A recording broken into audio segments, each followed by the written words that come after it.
Buenos días, hermanos. Vamos a abrir nuestras Biblias en el Evangelio de Lucas. Lucas capítulo 8 del versículo 40 al 56. Vamos a dar lectura al Evangelio de Lucas capítulo 8 del versículo 40 al 56. Pero antes de comenzar el sermón vamos a orar, ¿sí? Te agradecemos, Dios, esta mañana por habernos reunido, Señor, un domingo más. Como siempre te agradecemos, Dios, por tu misericordia, porque tú nos reúnes para aprender tu palabra, para conocerte más, para saber quién eres tú, qué es lo que has hecho por nosotros, Dios mío. Te ruego que tú puedas iluminar este tiempo del sermón, Señor. Tú puedas iluminar nuestras vidas, Dios mío. Ayúdanos, Señor, a comprender cuán grande es tu misericordia, cuán grande es tu poder.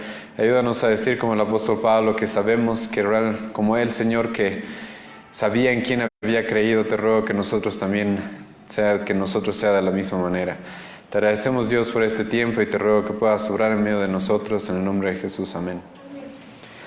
Entonces vamos a leer Lucas capítulo 8, versículo 40 al 56, y la palabra de Dios dice esto. Cuando volvió Jesús, le recibió la multitud con gozo, porque todos le esperaban. Entonces vino un varón llamado Jairo, que era principal de la sinagoga, y postrándose a los pies de Jesús le rogaba que entrase en su casa, porque tenía una hija única, como de 12 años, que se estaba muriendo. Y mientras iba la multitud le oprimía. Pero una mujer que padecía de flujo de sangre desde hacía 12 años y que había gastado en médicos todo cuanto tenía y por ninguno había podido ser curada, se le acercó por detrás y le tocó el borde de su manto, y al instante se detuvo el flujo de su sangre. Entonces Jesús dijo: ¿Quién es el que me ha tocado? Y negando todos dijo: Pedro y los que con él estaban: Maestro, la multitud te aprieta y oprime y dices: ¿Quién es el que me ha tocado? Pero Jesús dijo: Alguien me ha tocado, porque yo he conocido que ha salido poder de mí. Entonces, cuando la mujer vio que no había quedado oculta, vino temblando y postrándose a sus pies le declaró delante de todo el pueblo por qué causa le había tocado y cómo al instante había sido sanada. Y él le dijo: Hija, tu fe te ha salvado, ve en paz. Estaba hablando aún cuando vino uno de la casa del principal de la sinagoga a decirle: Tu hija ha muerto, no molestes más al maestro. Oyéndolo, Jesús le respondió: No temas, cree solamente y serás salva. Y entrando en casa no dejó entrar a nadie consigo, sino a Pedro y a Jacob y a Juan, y al padre y a la madre de la niña. Y lloraban todos y hacían lamentación por ella. Pero él dijo: No lloréis, no está muerta, sino que duerme. Y se burlaban de él sabiendo que estaba muerta. Mas él, tomándola de la mano, clamó diciendo: Muchacha, levántate. Entonces su espíritu volvió e inmediatamente se levantó, y él mandó que se le diese de comer. Y sus padres estaban atónitos porque Jesús les mandó que a nadie dijesen, les mandó que a nadie dijesen lo que había sucedido. El año pasado sucedió un hecho bastante interesante en Estados Unidos, que es con lo que quiero comenzar este sermón, y van a notar de que tiene alguna conexión. El año pasado, en una iglesia llamada Bethel en Estados Unidos, de la cual hay un pastor, se llama Bill Johnson, si no me equivoco, una de sus miembros, una pareja dentro de su iglesia, perdió a una de sus hijas. Su hija se llamaba Olivia, y esta niña tenía 2 años cuando falleció. Esta iglesia, obviamente, pertenece al movimiento pentecostal y neopentecostal.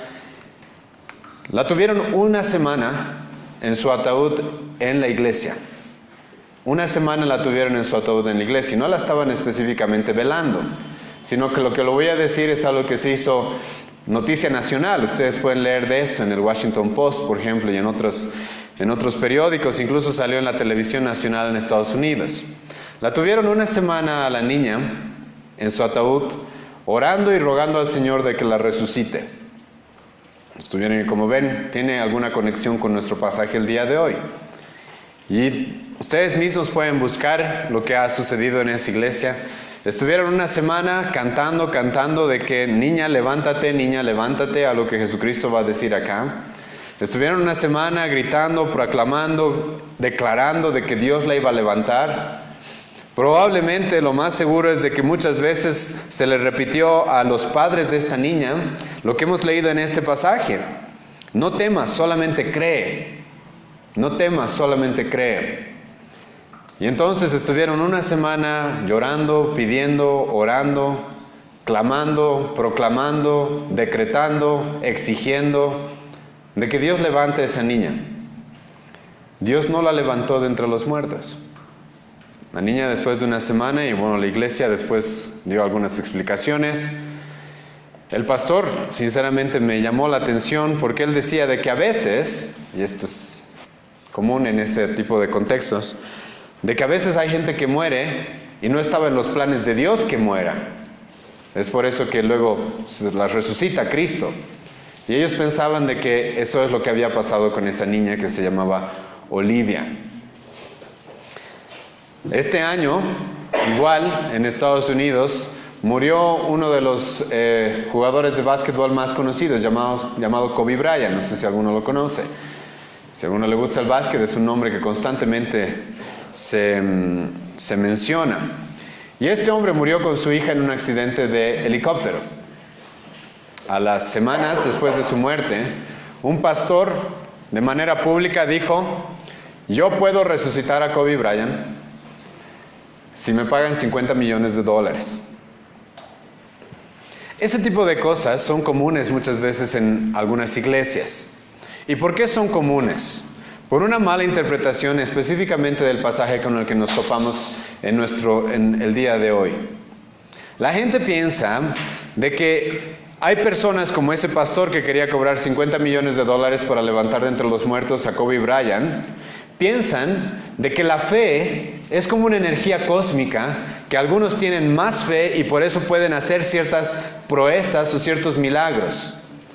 La gente piensa de que la fe es como si fuera un poder sobrenatural el cual nosotros podemos usar a nuestro antojo. Entonces, si tenemos suficiente fe, resulta de que podemos pedirle a Dios y Dios va a hacernos caso y va a resucitar una niña de entre los muertos. Entonces, si resulta que si tenemos suficiente fe, vamos a tener el poder en nosotros mismos para decir que alguien se levante entre los muertos y se va a levantar de entre los muertos. Malinterpretando el pasaje cuando Jesucristo dice en Mateo 17, si tu fe fuera como un grano de mostaza, podrás decirle a ese monte que se levante y se echará allá, o tú podrás mover los montes. Jesucristo no está hablando de manera literal en ese pasaje, por si acaso. Pero malinterpretando el pasaje que vamos a ver hoy día, la gente piensa de que la fe es como un poder cósmico, el cual nos da la capacidad de poder hacer cosas sobrenaturales a nuestro antojo. Es más, se ha escuchado pastores decir de que si nuestra fe es la que hace que Dios se mueva de alguna manera. He escuchado alguna vez un hereje decir de que Dios está esperando que nosotros activemos nuestra fe o le digamos qué hacer o proclamemos o declaremos y entonces Él va a hacer. Porque resulta que incluso nuestra fe es la que mueve a Dios.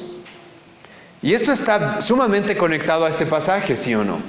¿Por qué? Porque nos vamos a encontrar hoy día con una mujer la cual, teniendo fe, se acercó a Cristo, tocó a Cristo y fue sana.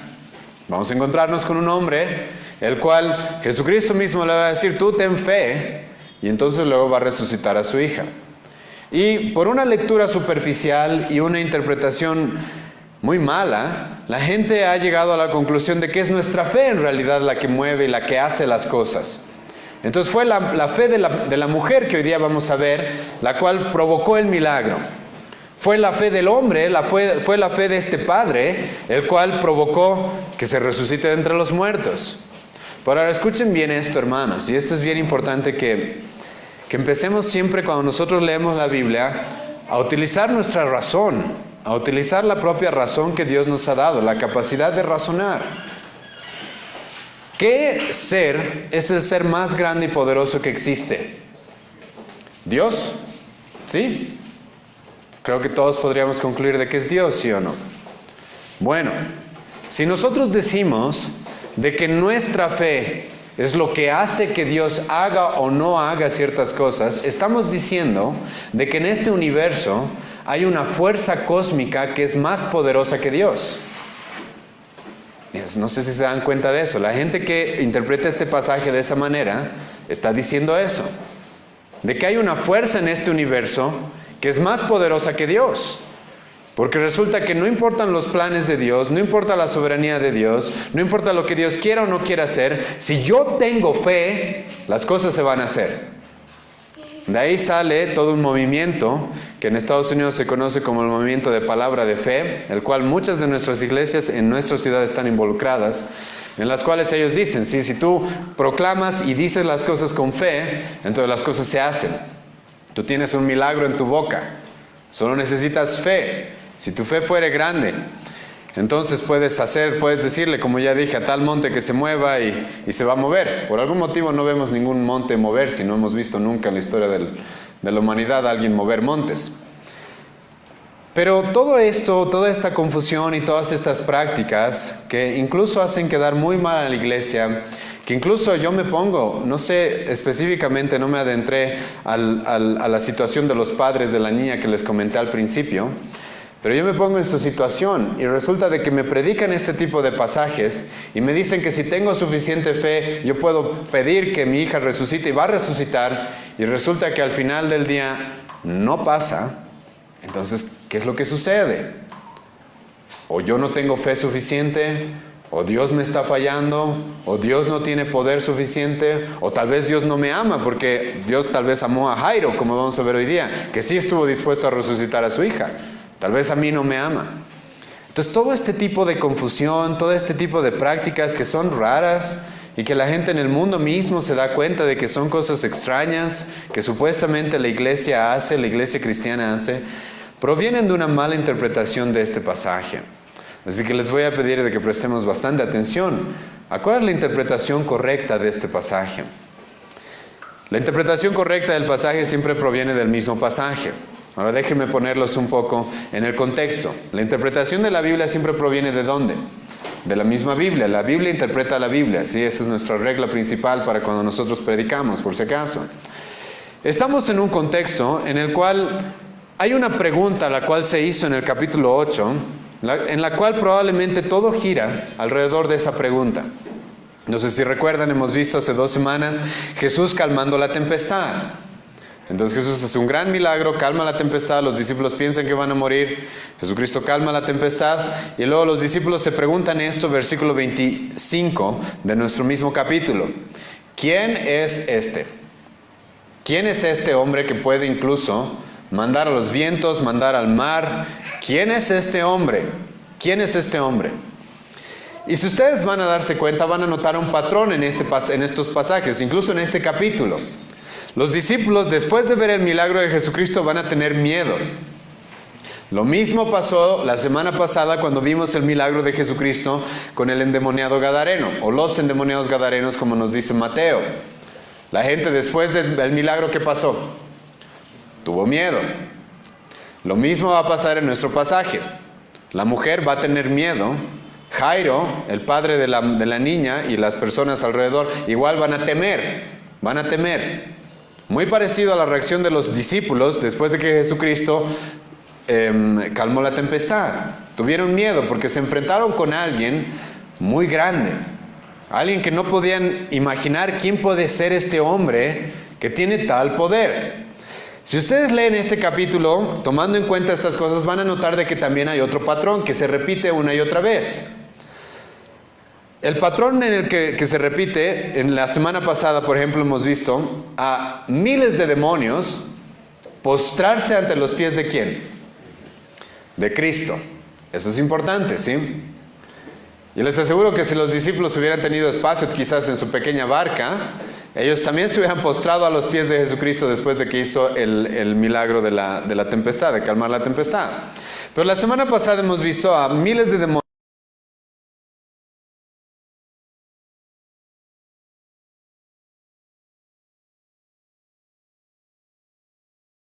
el manto de Cristo, igual va a terminar postrado a los pies de Cristo. Jairo, siendo un principal de la sinagoga, siendo un principal entre los judíos, igual se va a postrar a los pies de Cristo. Ahora, con todos estos detalles, recuerden esto. La pregunta es, ¿quién es Jesucristo? Y ahora vámonos un poco más al contexto más amplio. Lucas le escribe este evangelio ¿a quién? A Teófilo. Y si hay algo que les animo a hacer constantemente cuando estoy en el Evangelio de Lucas, es como intentar ponerse en los zapatos de Teófilo. Entonces, si tú fueras Teófilo, ¿cómo reaccionarías al ver esta sucesión de cosas?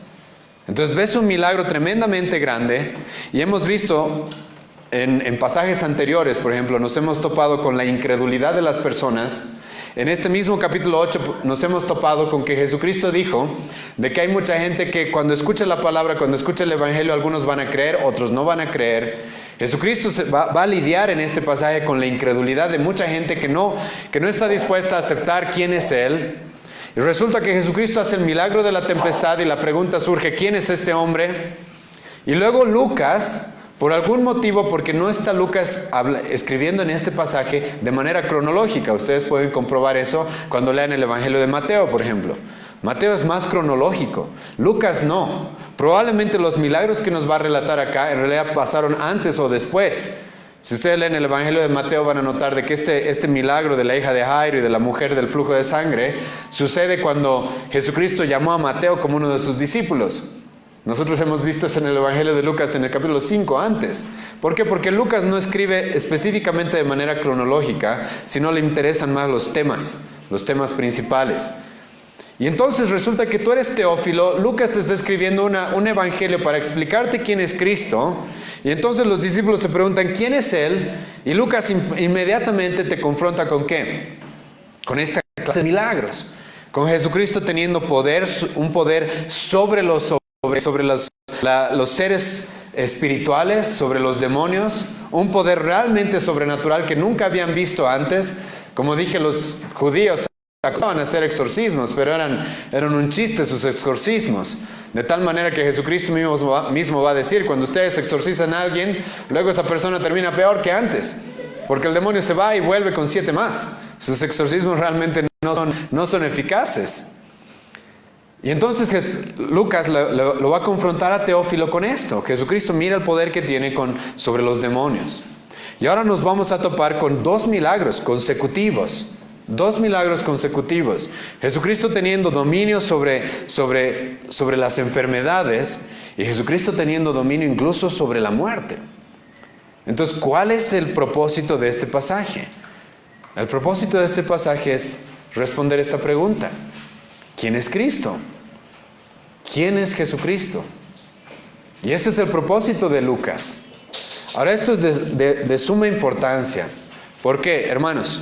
Ustedes lean otra vez estos versículos, no ahora mismo, después, y encuentren una promesa. Encuentren una promesa. Encuéntrenme una promesa en este pasaje. No hay. No hay ninguna promesa. ¿Hay alguna promesa? Que Jesucristo diga, por si acaso, de aquí en adelante, todos los que tengan fe como esta mujer, se van a sanar. No hay una promesa así. ¿Hay alguna promesa acá? De que Jesucristo diga, por si acaso, de hoy en adelante, todos los que tengan fe como Jairo, si tienen un muerto, va a resucitar. No hay ninguna promesa. Ahora, ¿por qué hago toda esta introducción? Porque lo que quiero es de que al ver este pasaje, aprendamos también a cómo interpretar la Biblia. No nos inventemos promesas donde no hay promesas. Hay lugares en los cuales la Biblia sí tiene promesas. Pero este no es uno de esos lugares. Este es un relato, esta es una narración, un relato histórico. Y como ya lo dije la semana pasada, tú no sacas normas de un relato histórico. Escuchen, ¿será que todas las hijas de todos los discípulos, de todos los cristianos, resucitaron si es que murieron? Hemos visto eso en el libro de Hechos. ¿Será que todas las mujeres o todas las personas que tocaron a Jesucristo se sanaron?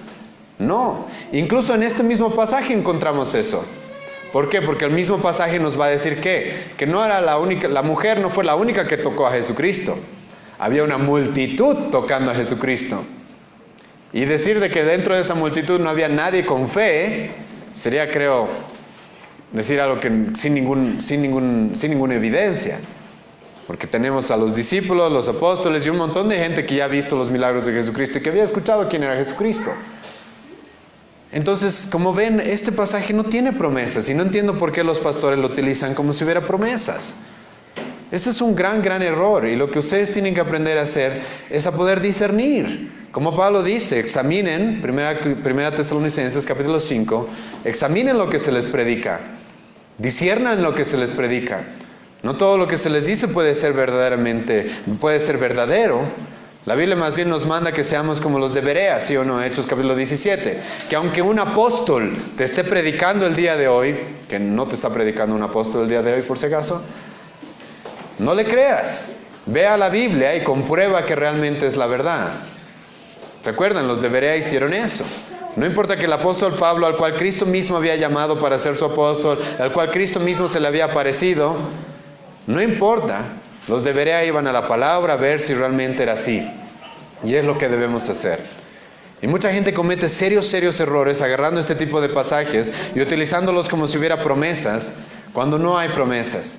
Inventándose cosas respecto a la fe, y hoy día vamos a hablar de la fe, cuando este pasaje no nos dice tal cosa. No nos dice específicamente de que si tú tienes fe, entonces todo es posible.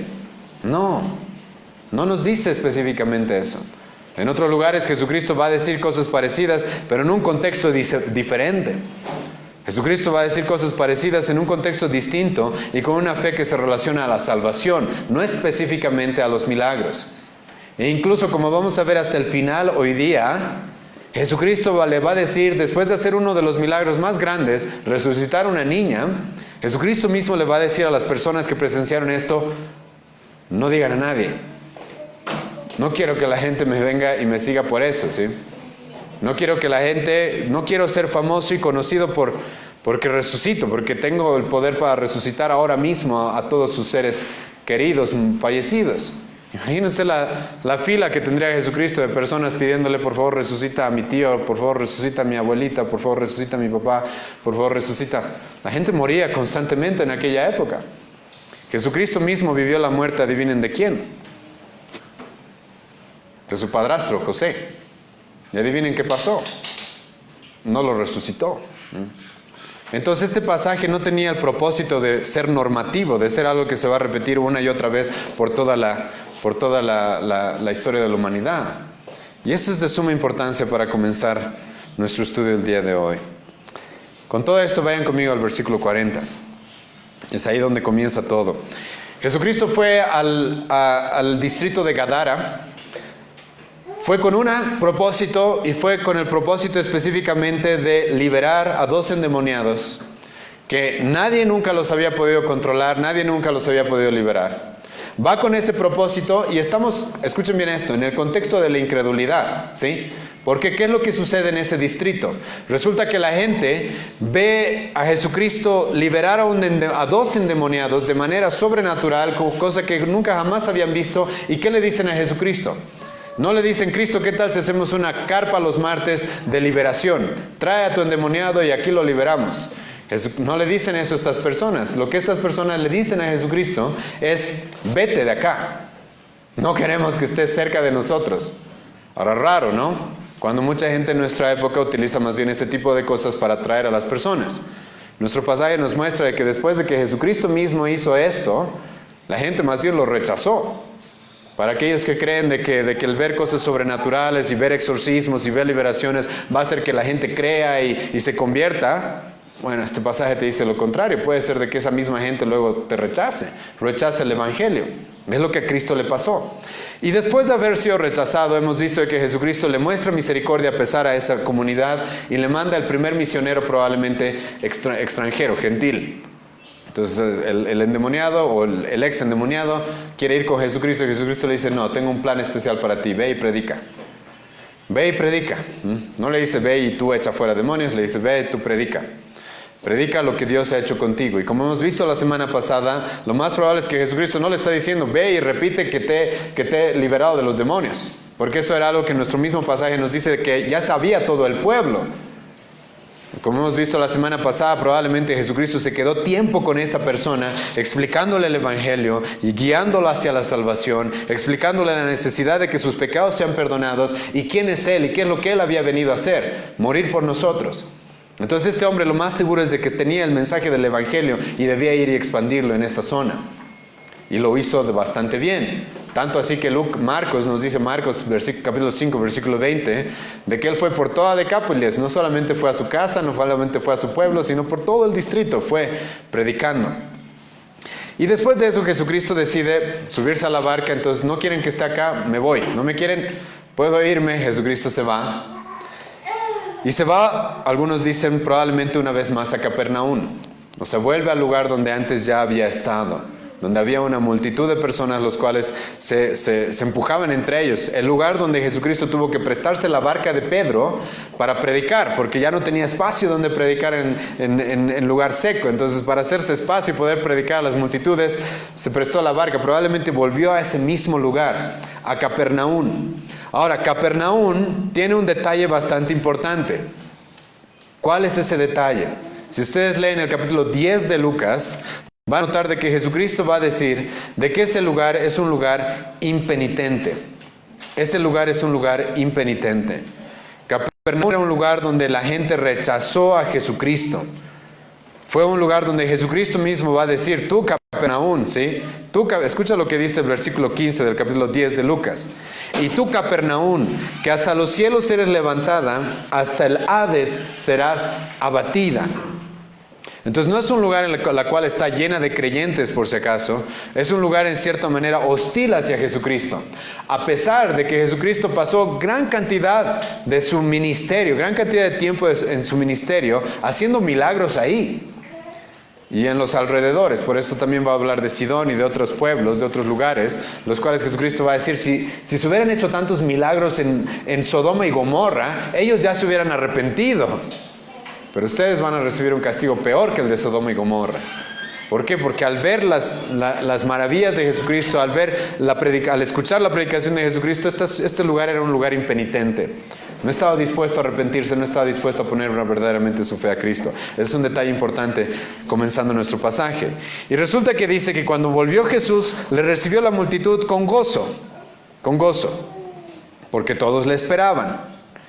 Entonces vino un varón llamado Jairo. Aquí nos topamos con este hombre y hoy día nos vamos a topar con dos personas en desesperación, completa desesperación.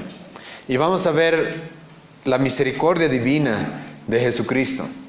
Y todo esto, ¿sí? Misericordia divina, porque no es cualquier misericordia. Realmente es divina por lo que vamos a ver. Y entonces este hombre, Jairo, se nos da bastantes detalles respecto a él. Uno es de que era un principal de la sinagoga. Esto es importante, porque si hay algo que sabemos, es de que los judíos, y específicamente los líderes judíos, ¿cuál era su actitud hacia Jesucristo? No era muy buena. No era muy buena la actitud de los líderes judíos hacia Jesucristo. Es más, ellos ya lo estaban rechazando, ellos ya tenían bastante cosas en contra de Jesucristo, porque resulta que no había guardado el día de reposo. Hemos visto eso en Lucas. Jesucristo no había guardado el día de reposo como ellos querían que guarde. Jesucristo no ayunaba como ellos ayunaban. Y Jesucristo ya los confrontó. Jesucristo andaba con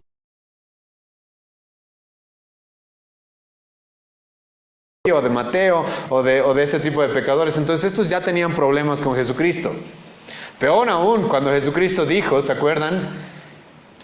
Te perdono los pecados, le dijo un paralítico. Tus pecados son perdonados. Y entonces los judíos se escandalizaron y dijeron, ¿quién es este? Blasfemia, blasfemia, porque solo Dios puede perdonar pecados. Y Jesucristo luego les dijo, sí.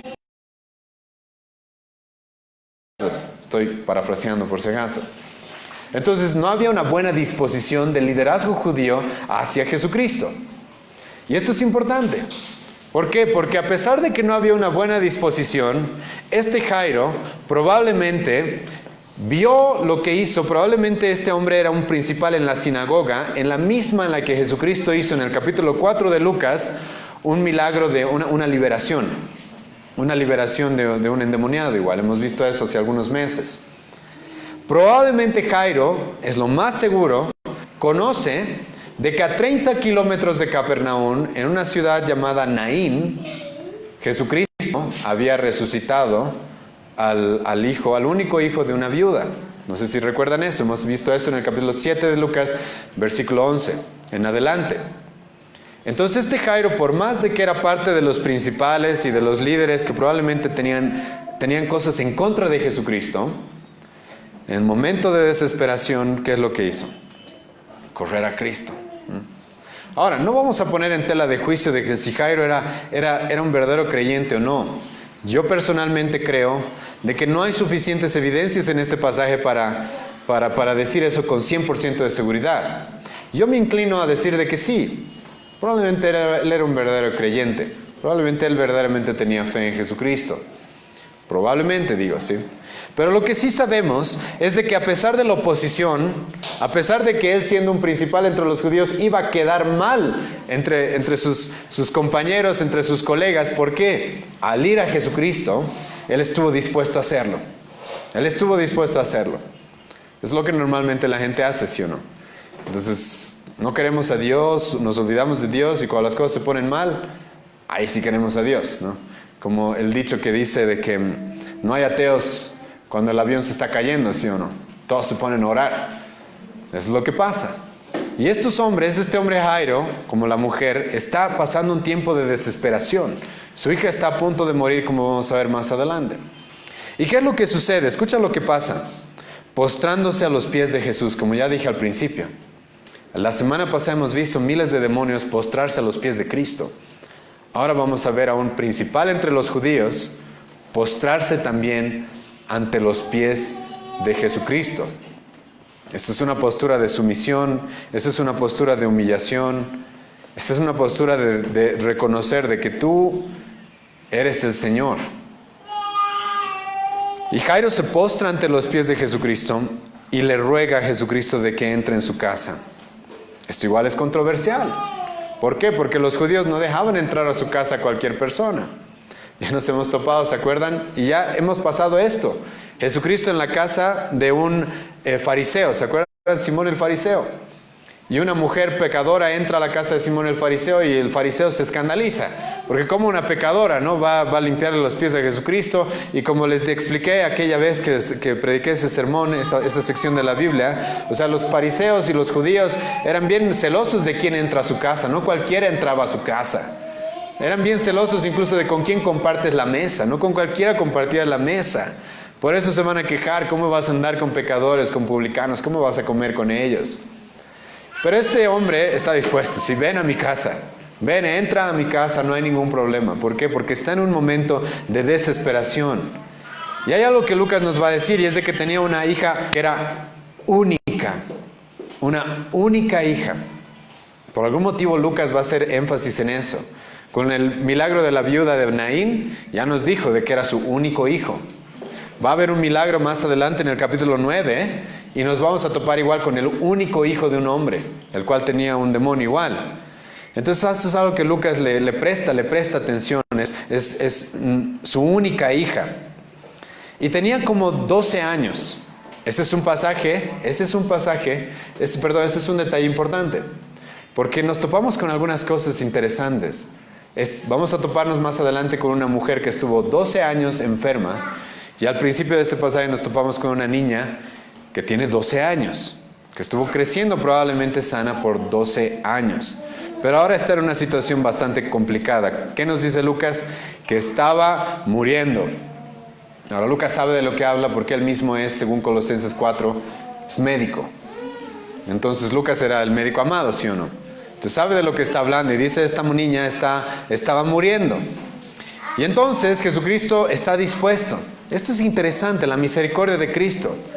Está dispuesto a ir. Este hombre lo ve en desesperación, lo ve en tremenda aflicción y dice, sí, vamos, no hay problema. Y incluso algunos dicen de que probablemente Jesucristo estaba en medio de un sermón, en medio de una prédica.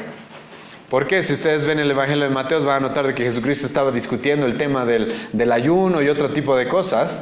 Y parece que lo interrumpe, parece que Jairo lo interrumpe, y es obvio porque está pasando un momento muy crítico, su única hija está a punto de morir. Y entonces Jesucristo está dispuesto a ir con Jairo, está dispuesto a entrar a su casa. Pero nos vamos a topar con un problema acá. Primer problema, y mientras iba la multitud lo oprimía. Entonces había mucha gente a su alrededor. Probablemente llegar a la casa de Jairo se estaba retrasando. ¿Por qué? Porque había mucha gente que lo oprimía. En otras palabras, que no lo dejaba caminar. Han visto, como en nuestra época pasa a veces con los políticos, ¿no? Todos los periodistas se les asoman y quieren hablar con ellos y quieren preguntarle algo y quieren decirles algo. Probablemente eso estaba pasando con Jesucristo, pero estamos hablando de multitudes, no de cientos, probablemente de miles de personas. Por eso más adelante nos vamos a topar con la alimentación de los 5,000. Nos vamos a topar con la alimentación de los 5,000. Entonces tenemos miles de personas, a Jesucristo oprimiéndolo, y dentro de todas estas personas hay una persona que va a llamar la atención. Versículo 43. Pero una mujer que padecía de flujo de sangre desde hacía 12 años y que había gastado en médicos todo cuanto tenía y por ninguno había podido ser curada. Nos topamos con esta mujer que no sabemos cómo se llama, pero sí se nos dan detalles. Probablemente detalles que Lucas mismo escuchó, o que Lucas en su investigación, ¿sí?, se le relató de que la misma mujer dio estos detalles. Porque como van a ver más adelante, la misma mujer es la que le va a decir a Jesucristo qué es lo que pasó, por qué lo tocó. Entonces probablemente lo que Lucas nos dice en el versículo 43 es lo que la misma mujer le dijo a Jesucristo. Es lo que la misma mujer le dijo a Jesucristo. ¿Y qué es lo que pasaba con esta mujer? Padecía de flujo de sangre. No sabemos bien cuál habrá sido su enfermedad. Lo que sí sabemos es que tenía un flujo de sangre el cual había durado 12 años. Hay algunos que dicen de que probablemente no duró 12 años, de que quizás tuvo flujo de sangre no de manera constante por 12 años, sino de vez en cuando. Y eran 12 años que le venía ese flujo. No creo específicamente que eso sea lo correcto, porque como vamos a ver más adelante, va a decir de que cuando tocó el manto de Jesucristo, inmediatamente se paró el flujo. Entonces, al parecer era un flujo constante. Ahora, yo no soy médico, hay médicos en la iglesia, pueden preguntarles a ellos qué enfermedad pudo haber sido. Pero debe haber sido una enfermedad bastante dolorosa y debilitante. Imagínate constantemente estar perdiendo sangre. Puedes imaginarte una mujer flaca, una mujer adolorida, una mujer debilitada completamente, y a esto le añadimos algo más: una mujer rechazada, una mujer discriminada, una mujer excluida de la sociedad. ¿Por qué? Porque en el Antiguo Testamento, Levítico capítulo 15, dice esto, de que cuando una mujer, Levítico capítulo 15 del versículo 19 en adelante, si no me equivoco, la ley de Dios decía esto: si una mujer padecía de flujo de sangre, ella era considerada inmunda.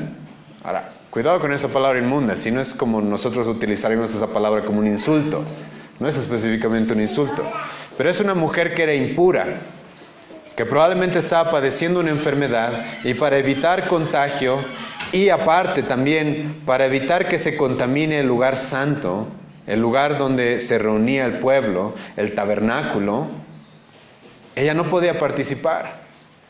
Incluso la Biblia nos dice de que cualquier persona que la tocaba, cualquier persona que entraba en un contacto muy cercano a ella, también era impuro. Y entonces tenía que pasar ciertos días y hacerse ciertos lavamientos para otra vez estar limpio. Entonces esta mujer realmente es una mujer que está padeciendo enfermedad, está padeciendo el rechazo de una sociedad, la cual, si bien Dios dio esas leyes, pero lo que Dios no le dijo por si acaso al pueblo de Israel, no le dijo al pueblo de Israel, tú sé hombres que odien a esas personas, no les dijo eso por si acaso. Dios no le dijo al pueblo de Israel, ustedes sean malos con esa gente y trátenlas con desprecio. Dios no le dijo eso al pueblo de Israel por si acaso. Más bien probablemente esas mujeres y las personas que padecían ese tipo de enfermedades, el pasaje de Levíticos 15 está ¿para qué? Para que tengan un cuidado especial. Si bien no podían compartir muchas cosas con mucha gente y en el tabernáculo y en el templo posteriormente, pero era para tener un cuidado especial de ellos. Pero el pueblo de Israel en la época de Jesucristo era un pueblo legalista, era un pueblo malo, sobre todo los líderes, era un pueblo que despreciaba y trataba mal a las personas. Entonces podemos imaginarnos la situación de esta mujer. Es realmente desesperada, realmente desesperada. ¿Por qué? Porque tiene una enfermedad la cual la debilita y probablemente le produce mucho dolor y la cual la está provocando de que sea excluida de la sociedad, incluso dentro de su propia familia. Si tenía un esposo, no podía acercarse a su esposo. Probablemente, es muy probable que haya sido casada, ¿sí? Las mujeres en aquella época se casaban muy jóvenes. Es muy probable que la enfermedad haya comenzado después de su matrimonio. Y no podía acercarse a su esposo. No sabemos si haya podido tener hijos por la enfermedad que sufría. La sociedad la rechazaba. No podía ir al templo. No podía ir a orar al templo. No podía ser parte de los sacrificios y de las ceremonias de aquella época. Era una mujer en una situación muy desesperada. Y para colmo era una mujer pobre. Escuchen el versículo 43. Había gastado en médicos todo cuanto tenía y por ninguno había podido ser curado. Incluso ustedes si leen el Evangelio de Marcos, Marcos nos dice algo más. Y dice que había sufrido mucho bajo el tratamiento de los médicos. ¿Y cómo es esto de sufrir? Porque los médicos en aquella época, no Lucas probablemente, sí, que es el médico amado, pero los médicos en aquella época por la falta de conocimiento, la falta de ciencia, la falta de la medicina que nosotros tenemos ahora, del avance médico, entonces muchos de ellos eran quizás sin querer charlatanes. Algunos de los tratamientos, un autor nos dice, que le podrían haber dado es de que hierva cebollas con vino, y que se tome eso y entonces probablemente eso la curaba. Y obviamente no funcionaba, intentaban hacer lo que hoy día conocemos como la medicina natural, pero en aquella época sin ningún conocimiento, sin poder realmente experimentar y probar que realmente era así. Algunos dicen de que alguna de las curas que probablemente le ofrecieron a esta mujer es ir y conseguirse el huevo de un avestruz y quemarlo y luego ponerse en toda su ropa esas cenizas y probablemente eso tenía que curarla. Y podemos imaginarnos de que ninguna de esas cosas había funcionado. Ninguna de esas cosas había funcionado. Y adivinen qué, los médicos no eran gratis. No eran gratis. Y entonces esta mujer perdió todo lo que tenía. Perdió todas sus posesiones, nos dice nuestro pasaje. Había gastado en médicos todo cuanto tenía. Pues estaba ya en la pobreza. Tenemos una mujer enferma, rechazada y pobre. ¿Cuán más desesperada puede estar? ¿Cuánto peor se podría poner su vida?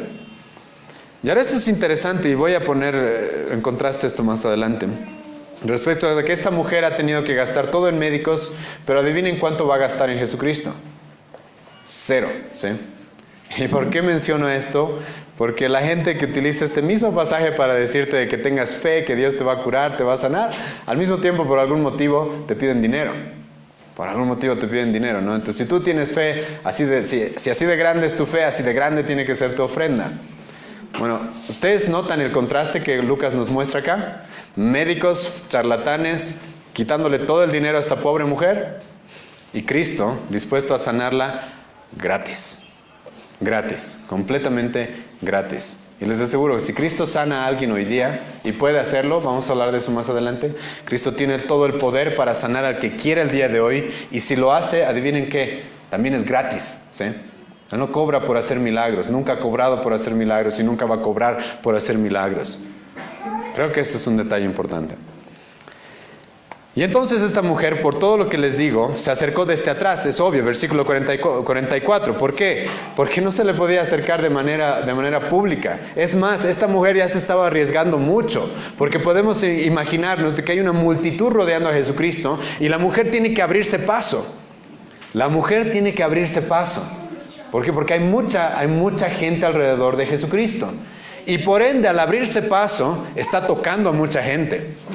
Si alguno la veía y se daba cuenta, esta es la mujer, la impura, a la cual no la dejamos acercarse ni siquiera al templo, a la cual intentamos no acercarnos, a la cual rechazamos y excluimos, hubiera sido un escándalo. Entonces esta mujer, cuando Lucas nos dice que se acercó desde atrás, también es como una manera de decirnos que se acercó de ocultas. Y se acercó escondida. Y entonces tocó el borde del manto de Jesucristo. Los mantos en aquella época ustedes pueden ver fotos de los mantos de la época de Jesucristo, y por ley, esto está en Números capítulo 15, los mantos en sus 4 puntas, en sus 4 esquinas tenían un cordón azul. el cual era para que el judío recuerde la ley de Dios. Era una forma en la que Dios les dijo, van a recordar mi ley cada vez que vean eso.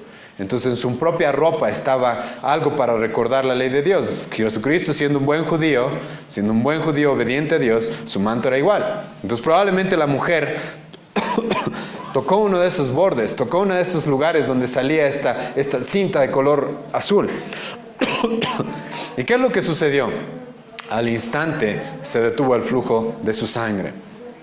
Ahora no voy a repetir esto mucho, no voy a hacer mucho énfasis en esto porque he dicho esto varias veces antes. Los milagros de Jesucristo eran al instante y completos, totales. No eran progresivos, no era de vamos a ver, no era de ahora no puedo caminar y ahora puedo mover un poco mi pie. No era algo así, ¿sí? Eran instantáneos, inmediatos y eran totales. Y se nos dice, Lucas nos dice, siendo médico, él al instante se detuvo el flujo de su sangre. Entonces inmediatamente la mujer pudo darse cuenta, estoy sana.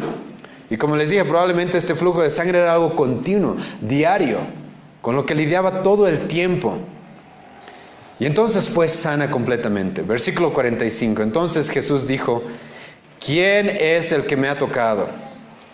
¿Quién es? Ahora, aquí hay algo importante, ¿sí? Hay algo muy importante. Jesucristo está preguntando, ¿quién es el que me ha tocado? Porque no sabe quién le tocó. ¿Cómo respondemos eso? Escucha bien esto, ¿sí? Y por eso es bien importante meditar en el pasaje, ¿sí? Jesucristo dice, ¿quién es el que me ha tocado? Porque no sabe quién lo tocó. Si no supiera quién lo tocó, tampoco sabría que alguien lo tocó, ¿sí o no? Eso es raro. ¿Cómo vas a ver? Hay un montón de gente, Pedro mismo le va a decir, todos te están tocando, y Cristo sabe de que hay una persona en especial que lo tocó y quiere saber dónde está. En realidad esta pregunta de quién es el que me ha tocado no es una pregunta de ignorancia. Esta pregunta es una pregunta como que de invitación a de que esta mujer que está oculta se presente. ¿Se entiende? Es una invitación para que esta mujer se dé a conocer, se revele. Entonces, ¿quién es el que me ha tocado? Dice Cristo. La idea no es porque no sé quién eres, sino la idea es para que te reveles. Porque como podemos entender, esta mujer después de haber tocado a Jesucristo se escondió completamente. Se escondió e intentó perderse probablemente entre la multitud. Y negando todo, dijo Pedro siempre es el primero en hablar normalmente y meter la pata. Y dice Pedro y los que con él están, maestro, la multitud te aprieta y te oprime. Y dices, ¿quién es el que te ha tocado? Pedro y los discípulos no eran los hombres más inteligentes, ¿sí?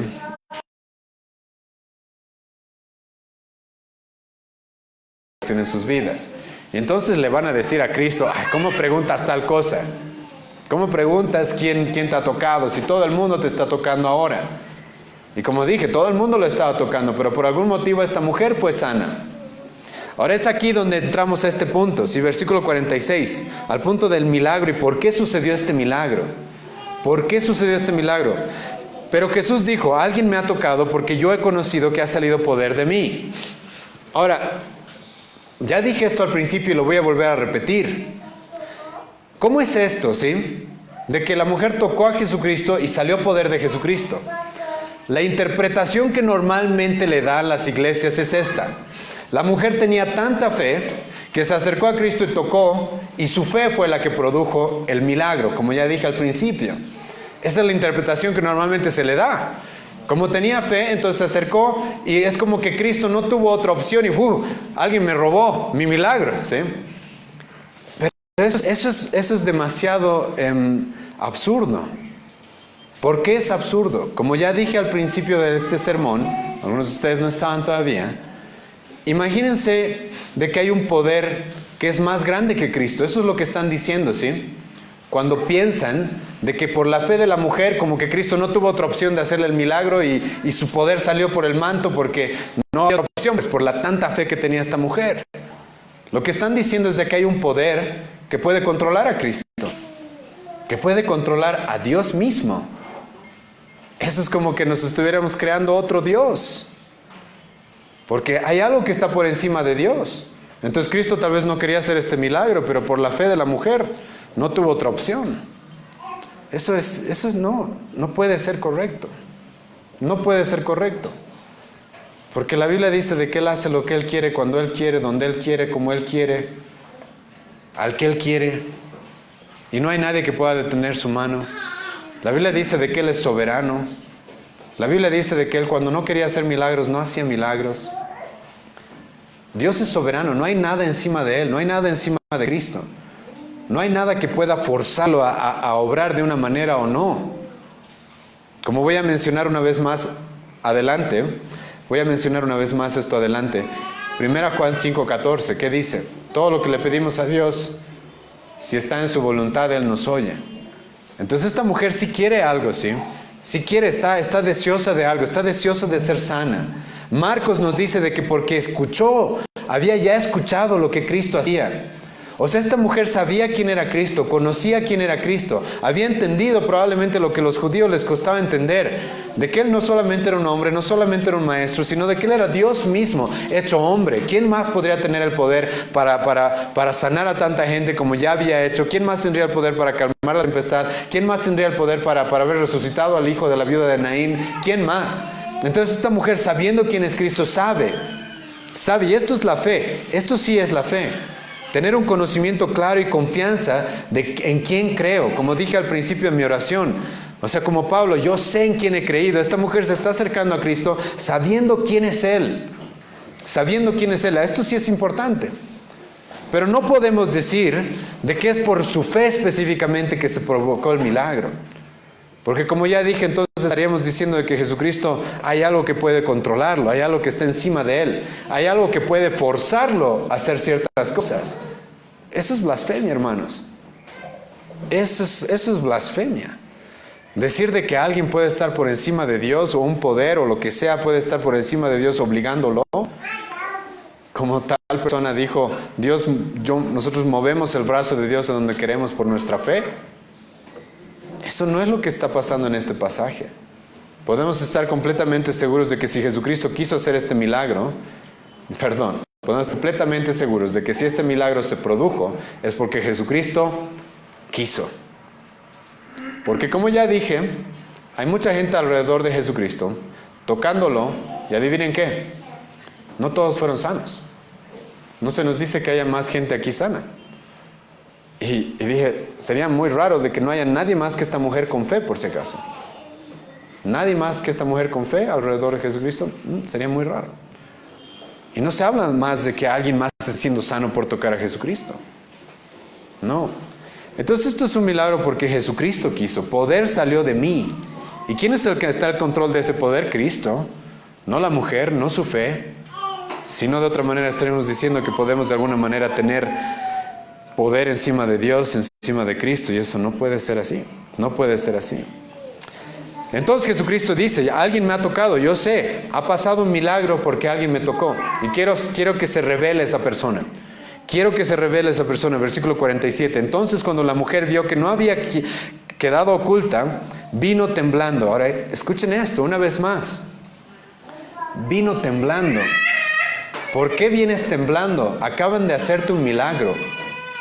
Y una vez más, como dije, se está repitiendo un patrón. Jesucristo calma la tempestad, temen los discípulos. Jesucristo libera a los endemoniados gadarenos, la gente tiene gran temor. Esta mujer recibe un milagro y ahora teme. Tiene gran temor al acercarse al que le acaba de hacer el milagro. ¿Por qué? Porque eso es lo que causa cuando una persona se encuentra realmente con Cristo. Cuando una persona se topa realmente con la presencia de Cristo, y eso nos muestra la Biblia claramente, lo que causa es temor. Lo que causa es porque como es un ser tan grande, es un ser tan incomprensible, es un ser tan magnífico, tan maravilloso. Obviamente va a causar temor acercarse a alguien así. Y entonces esta mujer se acerca temblando, ¿y qué pasa? Se postra a sus pies. Se postra a sus pies de la misma forma que Jairo, de la misma forma que los demonios la semana pasada, se postra una vez más a sus pies. Estamos viendo, como dije, una progresión de ver personas temiendo a Cristo y postrándose completamente a sus pies. Entonces esta mujer se postra a sus pies y le explica qué es lo que pasa. Como dije, la explicación probablemente es lo que vemos en el versículo 43. Y le declaró delante de todo el pueblo por qué causa la había tocado y cómo al instante había sido sanada.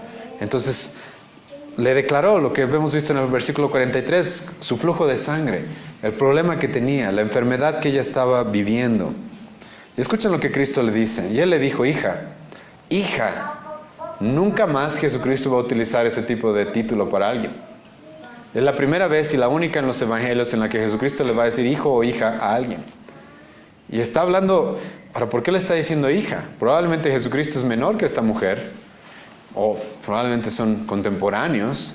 ¿Cómo es que le está diciendo hija? Esta palabra hija hace referencia a como cuando alguien más grande que tú te dice, ¿sí? Hijo.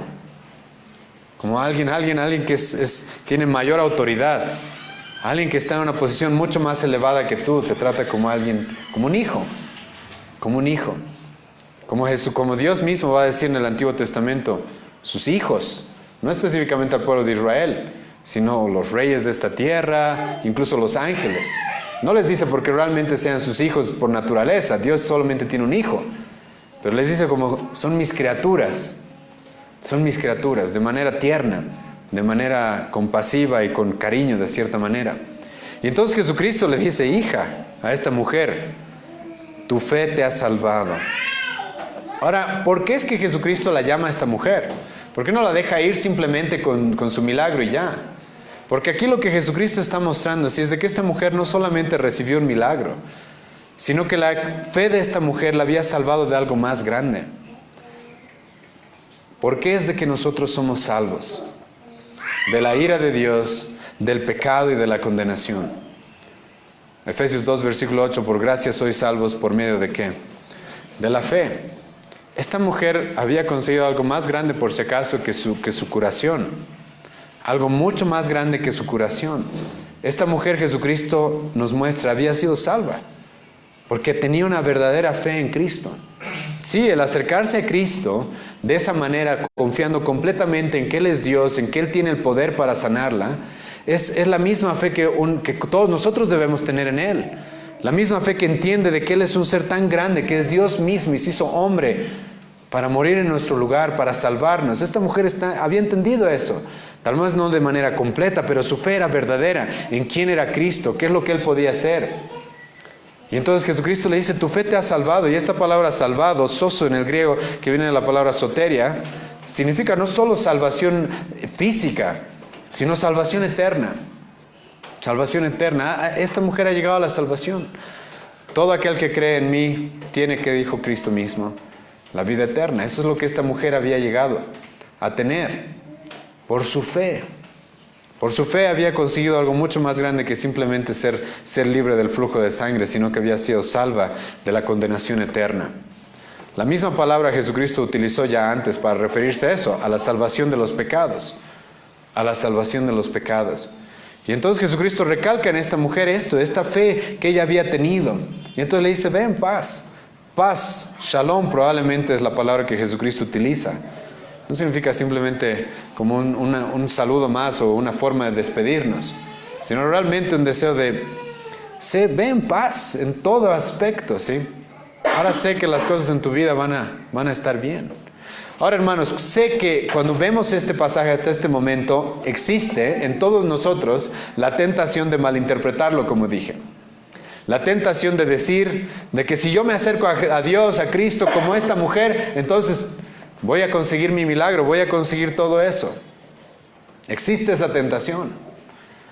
Pero como ya dije, no hay ninguna promesa aquí para eso. No hay ninguna promesa aquí para eso. Entonces es aquí donde yo tengo que empezar a hablar acerca de la fe, ¿sí? ¿Qué es esto? ¿Qué es esto de la fe? ¿Qué es esto de acercarnos a Jesucristo en fe como esta mujer? ¿Qué significa? ¿Será de que si yo me acerco a Jesucristo con esta fe, entonces voy a ser sano de cualquier enfermedad, o va a resucitar mi hija, o se me va a cumplir el milagro que estoy pidiendo? No hay seguridad. Escucha bien esto. No hay ninguna seguridad de que porque tú te acerques a Cristo en fe, escucha bien esto, no hay ninguna seguridad de que tú te acerques a Jesucristo en fe y por eso Cristo te dé todos los milagros que tú quieras, ¿sí? te cumpla todos tus deseos. No hay. Pero sí hay seguridad de esto. Hay seguridad de que si tú te acercas a Jesucristo en fe, eres salvo. Completamente de tus pecados, completamente de la condenación. Eso sí tenemos seguridad. ¿Por qué digo esto? Una vez más, Juan 3:16. Aquel que cree en mí es salvo, tiene la vida eterna asegurada. Tiene la vida eterna asegurada. El que por la fe se acerca en Jesucristo, entendiendo quién es Él, humillándose, arrepintiéndose de sus pecados, poniendo toda su confianza en Él, tiene ya la vida eterna asegurada. Eso sí es seguro. Pero al recibir todos los milagros que queremos ahora, eso no es seguro. ¿Por qué? Porque no vemos que se repita eso en el Nuevo Testamento, ¿sí o no? Pablo oró 3 veces, ¿y qué le dijo Dios? Dios no le dijo por si acaso, te falta fe, Pablo. Dios le dijo, no, bástate en mi gracia. No voy a hacerlo. No. Ahora, esto es bien importante, ¿sí? Cuando tú te acercas a Dios a pedir, no estoy diciendo que no hagamos eso por si acaso. No estoy diciendo que como esta mujer y Jairo, cuando pasamos problemas y conflictos, vayamos corriendo a buscar socorro en Él. No estoy diciendo que no hagamos eso. Debemos hacer eso. Más bien tenemos la gracia y el privilegio de poder hacer eso como cristianos. El autor de Hebreos dice eso, podemos acercarnos a Él para el oportuno socorro siempre. Ahora, esto es importante, ¿sí? La Biblia sí dice de que cuando tú te acerques a Dios orando y pidiéndole algo, escucha bien esto, la Biblia sí dice de que lo hagas con fe. Escucha lo que dice Santiago 1, versículo 8. Sí dice que lo hagas con fe, por si acaso. Santiago 1, versículo 6 y 7. Pero pida con fe, escucha lo que dice, no dudando nada, porque el que duda es semejante a la onda del mar, que es arrastrada por el viento y echada de una parte a otra. No piense pues quien tal haga que recibirá cosa alguna del Señor. Escucha bien esto. Si tú te acercas a Dios orando, sin fe, Dios no va a socapar esa incredulidad, ¿sí? Dios como que no va a premiar el que alguien se acerque dudando de Él. Dios no va a premiar. Esto sí voy a decirlo, ¿sí?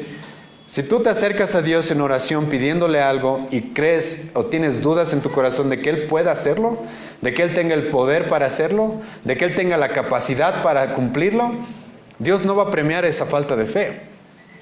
No vas a recibir lo que pides, imposible. Dios no va a premiar esa falta de fe. Dios no va a premiar esa desconfianza, ¿sí? Eso sí estoy seguro. Pero ahora lo que la Biblia sí nos muestra es de que cuando nosotros nos acercamos a Dios debemos acercarnos en fe, confiando en que Él es poderoso para hacer más incluso de lo que le pedimos, dice el apóstol Pablo. Pero, aquí está el pero. 1 Juan capítulo 5, versículo 14. Les animo a subrayar este pasaje. 1 Juan capítulo 5, versículo 14. Escucha lo que dice. Por eso hay que leer la Biblia completa. La suma de tu palabra es la verdad. No solamente un pasaje, no solamente un versículo, la suma de tu palabra. Entonces sí, la Biblia nos manda que cuando nos acerquemos a Cristo, como la mujer con flujo de sangre, como Jairo, lo hagamos con fe. Lo hagamos confiando y creyendo de que Él es poderoso, no dudando ni un segundo de su poder. ¿Sí? Pero escucha lo que dice 1 Juan 5:14. Y esta es la confianza que tenemos en Él, que si pedimos alguna cosa conforme a su voluntad, ¿qué dice? Él nos oye, ¿sí? Él nos oye. Entonces sí, es verdad, tenemos que acercarnos a Cristo, tenemos que acercarnos a Dios con fe, con confianza. Pero también, ¿qué? Dependiendo de su soberanía, sabiendo de que posiblemente lo que te estoy pidiendo no está en tus planes y no se va a cumplir. Porque todo lo que está de acuerdo a la voluntad de Dios, Él nos va a oír. Por eso Jesucristo mismo nos dijo que cuando oremos, antes de buscar lo que nosotros querramos, el pan nuestro de cada día, ¿qué tenemos que hacer? Hágase tu voluntad, ¿sí o no? Entonces el cristiano no utiliza la fe, tiene que acercarse a Dios en fe. Dios no va a premiar la incredulidad, como dije, pero el cristiano se acerca en fe, confiando también en de que Dios tiene un mejor plan. Probablemente que el mío, no, seguramente un mejor plan que el mío. que si no está en su voluntad cumplir lo que le estoy pidiendo, Él tiene todo el derecho de no hacerlo. Y ahora eso también se trata la fe. De eso también se trata la fe, ¿sí? De que si yo le pido algo a Dios y Él no lo cumple, ¿voy a dejar de creer en Él? ¿Voy a alejarme de Él? Entonces, ¿qué clase de fe es esa? ¿Qué clase de confianza es esa? Más bien lo que vamos a ver en nuestro pasaje en Lucas es de que Cristo, escucha bien esto, Él tiene poder. Él puede curar a una mujer 12 años enferma, Él puede resucitar a un muerto. ¿Qué hay que Él no puede hacer? Entonces, si cuando yo oro, Él no cumple, Él dice no, Él decide que no, no es porque Él no pueda por si acaso, sino es porque no estaba dentro de sus planes, y sus planes son perfectos. Son perfectos. Sus planes son sabios. Sus planes son justos. Sus planes son santos. Sus planes son puros. Sus planes al final son lo mejor.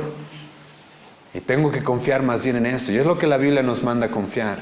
Entonces sí, hermanos, debemos acercarnos a Jesucristo cuando oramos y tenemos peticiones con fe. No vamos a negar eso. Pero ¿esa es una garantía de que todo lo que todo lo que le pedimos se va a cumplir? No. No es. No es.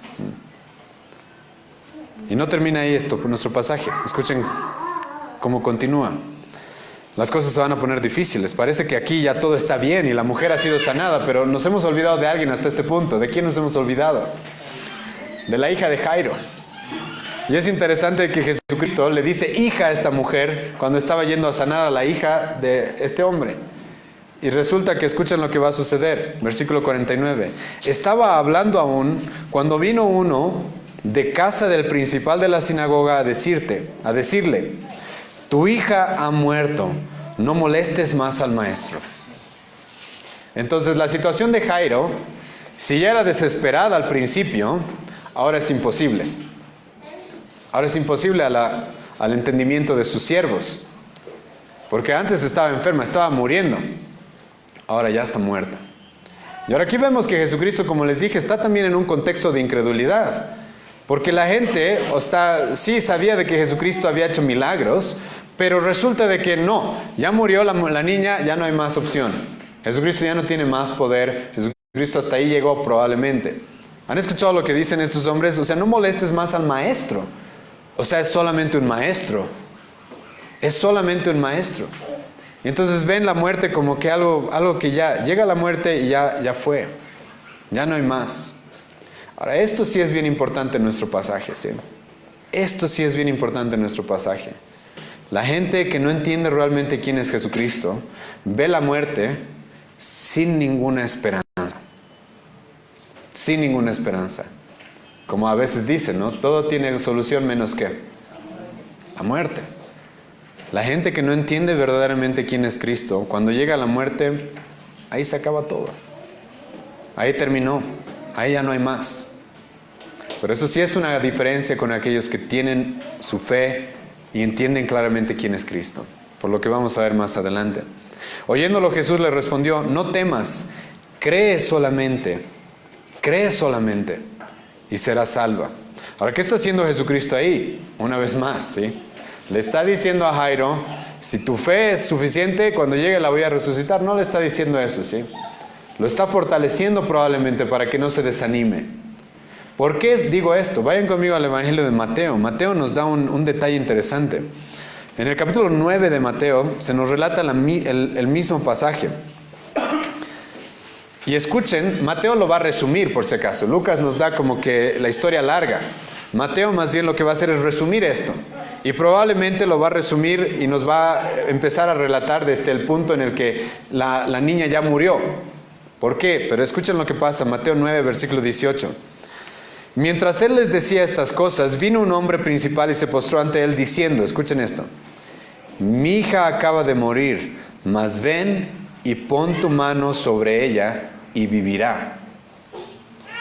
Mateo nos expresa un detalle que no está en Lucas. Es de que cuando la niña ya estaba muerta, como dije, Mateo está resumiendo por si acaso, no es de que está contradiciendo a Lucas, está resumiendo la historia, este relato.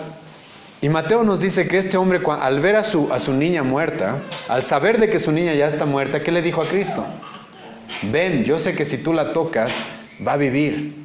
En otras palabras, yo sé quién eres. Por eso les dije al principio que yo me inclino por decir de que Jairo era un verdadero creyente. No era como los otros que decían, no, el maestro hasta ahí llegó. Tal vez sanar a alguien podrá, pero resucitar, eso ya está fuera de sus manos. Eso solo Dios puede hacerlo, ¿sí o no? Jairo entiende quién es Él. Jairo sabe quién es Cristo. Entonces Jairo le dice, yo sé que si tocas a mi hija, y aquí Jairo está haciendo algo controversial, porque adivinen qué es lo que hacía una persona impura: tocar un muerto. Y adivinen quiénes eran los más rigurosos y rígidos con esas reglas y esas leyes. Los principales en la sinagoga, los fariseos, los líderes. Y a Jairo ya no le interesan esas cosas, ¿sí? Dice, toca a mi hija, ¿sí? Quiero que la toques. Sé que tú tienes el poder, sé que tú tienes la capacidad, sé que tú eres un ser tan grande que con solo tocarla puedes resucitarla. Y entonces, ¿cómo congeniamos esto con lo de Lucas? En Lucas, Jesucristo lo que está haciendo, si lo comparamos con lo de Mateo, es más bien fortaleciendo la fe de Jairo. Entonces Jairo ve y dice, mi hija está muerta y yo sé que si tú la tocas va a vivir. Jesucristo le dice, sí, no temas. Tú cree. Tú cree. Tú cree. Y ella va a ser salva.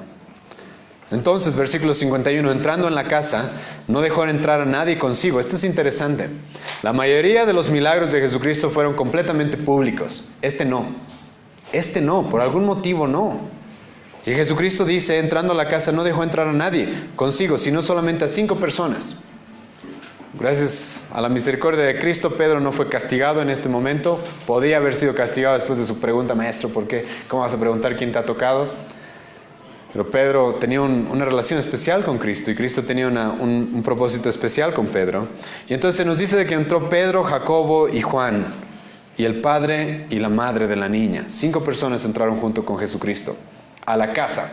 La multitud se quedó afuera. De estas 5 personas, solo algunos detalles. Pedro sería uno de los líderes en el libro de Hechos. Juan sería el que diría en su epístola, 1 Juan capítulo 1, lo que hemos visto, lo que hemos palpado, lo que hemos escuchado con nuestros oídos, eso predicamos. Somos testigos oculares de lo que ha pasado. No nos contaron, no es un mito, no es un cuento que pasó de mi familia, que mi abuelito me contó, no. Es algo que hemos visto, va a decir Juan. Por algún motivo él va a decir eso, cuando a él se le permitió estar en este milagro, igual que se les va a permitir más adelante estar en el monte de la transfiguración. No a todos se les va a permitir eso. No a Jacobo, Pedro y Juan. Jacobo, el primero mártir de entre los apóstoles. Interesante, uno de los más privilegiados en el círculo de los 12, porque dentro de los 12 había 4 que eran más cercanos a Cristo: Pedro, Juan, Jacobo y Andrés también. Los 3 primeros eran más privilegiados. Y Jacobo tuvo muchos privilegios, estuvo más cerca de Cristo, pero él moriría. Moriría, capítulo 12 de Hechos está su muerte. Moriría, sería el primer apóstol siendo asesinado. Y entonces también entraron el padre y la madre de la niña. Y resulta, versículo 52, que nos topamos con un contexto completamente sin esperanzas y de desorden y de completo caos. Déjenme mostrarles el caos, versículo 52. Y lloraban todos y hacían lamentación por ella. Ustedes leen Mateo, van a notar de que Mateo le agrega algunas cosas más. Mateo va a decir de que habían flautas. Ahora, ¿por qué habían flautas? ¿Por qué había música? Bueno, en los funerales judíos era común que haya música. Se contrataban músicos, los cuales hacían melodías disonantes. Era toda una bulla, era todo un escándalo, ¿sí? Aparte también se contrataban lloronas. Por eso dice en nuestro versículo que lloraban todos. O sea, había bastante gente y se contrataban también lloronas. Había gente que se le pagaba por llorar y hacer ese tipo de cosas. Hasta el día de hoy hay eso, ¿sí o no? Y notamos de que su lloro no era sincero. ¿Por qué? Porque en el versículo siguiente, esta misma gente se va a burlar de Cristo. Pues estaban actuando su lloro, ¿sí? Obviamente. Porque el versículo siguiente van a estar riéndose. O no sé si es el versículo siguiente, más adelante, el versículo 53, sí. Si se burlaban de él, va a decir. Y entonces era todo un caos en esa casa. Y añadiéndole a eso, estamos hablando de la casa de un principal de la sinagoga. O sea, de que si había alguien que probablemente vino mucha gente a hacer las lloronas y a traer flauta, y porque pagaban también por eso, era esta gente. Y resulta que la niña acabó de morir, pero ya está esta gente ahí. Y probablemente está haciendo todo el escándalo que pueda. ¿Por qué? Porque los funerales de los judíos no duraban mucho tiempo. Eran rápidos. Entonces, si trabajabas de eso, necesitabas hacer notar que tu trabajo valía, ¿no? Lo que te iban a pagar. Entonces ya estaban llorando, ya estaban tocando sus flautas en melodías disonantes, creando todo un caos. Era así, no era como nuestros velorios, que normalmente son bien formales y todos callados y tranquilos y solamente alguien habla. No era normalmente así, sino todo era un escándalo. Era un verdadero escándalo. Y entonces Jesucristo entra en medio de todo ese caos y les dice algo muy controversial y muy raro, muy chocante. Él les dijo: no lloréis, no está muerta, sino que duerme. En el Evangelio de Marcos se nos dice que Jesucristo también lo puso como una pregunta. Y esto es interesante. Jesucristo dice que les dijo: ¿por qué lloran? ¿Por qué lloran? ¿Por qué están llorando? Ahora, ¿qué pregunta tan rara en medio de un funeral, sí o no? ¿Por qué lloran? Yo les animo a conectar esto con 1 Tesalonicenses 4. Ahora, hermanos, por si acaso, no les estoy diciendo que no lloremos cuando alguien muere, ¿sí? No. Pero, como vamos a ver hoy día, un cristiano tiene una esperanza más grande. Más grande. Y Cristo les dice: ¿por qué lloran? ¿Por qué hacen semejante escándalo? ¿Por qué hacen semejante caos? 1 Tesalonicenses 4, versículo 8 dice: nosotros cuando muere alguien nos entristecemos, pero no como quienes, como los que no tienen esperanza. Sí, podemos llorar, pero tal escándalo, como si no hubiera tal, ya no hay más esperanza, ya no hay nada más. Y escuchen, Cristo les dice: ¿por qué lloran? En Marcos, aquí les dice: no lloréis. Y les dice: no está muerta, sino que duerme. Es aquí donde algunos han intentado decir: es que lo que en realidad pasaba era de que la niña estaba en coma. No creemos eso, ¿sí? ¿Por qué? Porque más adelante nos va a decir el versículo 55 de que el espíritu de la niña volvió a ella. Eso sucede cuando mueres. Cuando mueres. Entonces estaba muerta. Pero es aquí donde Jesucristo probablemente comienza algo que se volvería un patrón en la iglesia. Que, escucha bien esto: a los muertos a los cuales había seguridad de que Dios va a resucitar, no se les llama muertos. ¿Cómo se les llama? Dormidos. Eso es algo que se va a repetir en el Nuevo Testamento.